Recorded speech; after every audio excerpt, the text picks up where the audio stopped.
Deadrock is back, and we start off where we left off with the announcement from God that this tournament is one victor, everyone else dies. And Yakuto is now pondering, how is he able to kill Freya? How is he able to kill a friend? But he still has his goal of killing God, and so he's now very conflicted at this moment. Could he sacrifice his friend to kill God?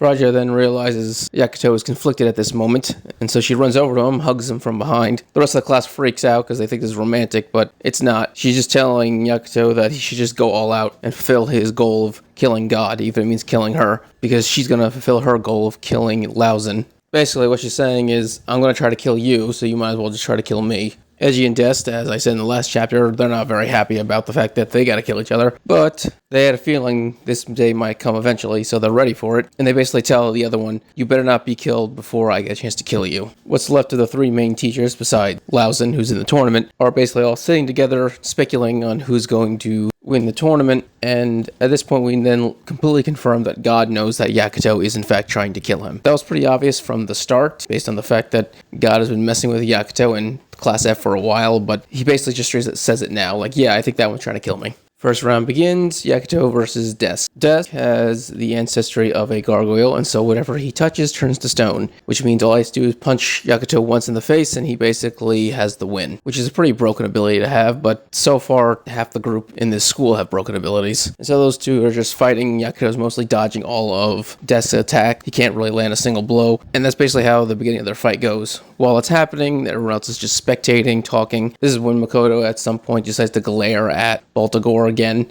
and Baltagore, of course, freaks out. God notices, but Baltagore says, no, it's fine, it's fine. God just leaves it. He doesn't seem to care much. On the other hand, Lilith is able to read minds. That's an ability of hers, and so she immediately knows what's going on, and the fact that Ghost is now making its move, which heavily tells me that the next big opponent we're going to have to fight is Lilith. Most likely Laozen will die this time, and or Freya, most likely both will die this arc, which would then leave the rest of Class F versus Lilith. Back to the fight with Yakuto and Dusk. Dusk apparently doesn't just have the ability to turn things into stone, he has the ability to control stone, and he actually fires off pillars from the ground, hitting Yakuto. And while this is happening, we then lead off to a flashback where Dusk and Eiji basically met because Dusk decided to pick Eiji with a fight because Eiji was the strongest individual on their floor. And every single time Dusk picked a fight with Eiji, he lost over and over and over again. The last fight that we get to see was one where Dusk was actually able to leave a mark on Eiji's face. It's a small cut, but still, that means he made progress. He's closing the gap between the two of them. Funny enough, Dusk isn't doing this because he wants to be stronger. He's doing this just so he can beat Eiji. That's it. He just wants to beat this one dude because he's the strongest on the floor that he was born on. And then that's when Eiji says, well, there's a guy named Cougar. He's on a higher floor, but he's actually stronger than me. So if you really want to beat someone strong, you should beat him. And that's when Dusk says, okay, I'll beat both of you. And after that, Dusk seems to just follow around Eiji everywhere. That's even when Eiji decided to go to the school here, Deadrock. Eiji went along with him because he wanted to defeat both him and Cougar. This is the whole reason why they have an issue with Yakuto, because they think Yakuto killed Cougar. And if Yakuto beat Cougar, Cougar was basically their goal. They wanted to defeat Cougar,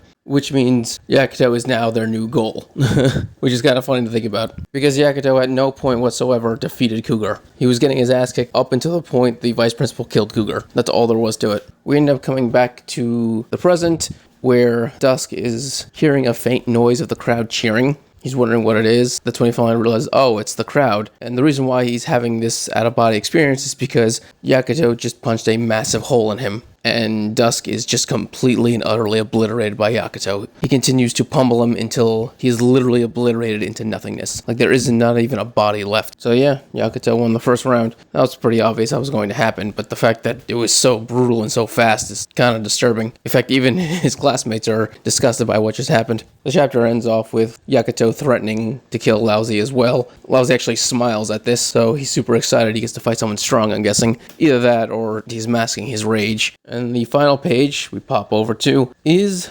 Abibaba, the witch, and she successfully opened up the Book of God, and she reads it, and she is completely stunned by what his weakness is. There's like a 50% chance that his weakness is nothing. I'm just saying that could happen. We go through this entire process of getting the book just for it to be completely meaningless. That could definitely happen. But once again, it could be something that's worth her face of shock and horror. I would say we'll learn it next month, but I have a feeling it's going to take even longer than that. I think the next chapter is going to be focused on the tournament. Then something's going to happen at the end of that chapter that's going to cause the tournament to end in some way, shape, or form. And then we'll move on to the book. Anyway, if you enjoyed this video, subscribe, give a thumbs up so you enjoy more Deadrock and other many things. Thank you and have a great day.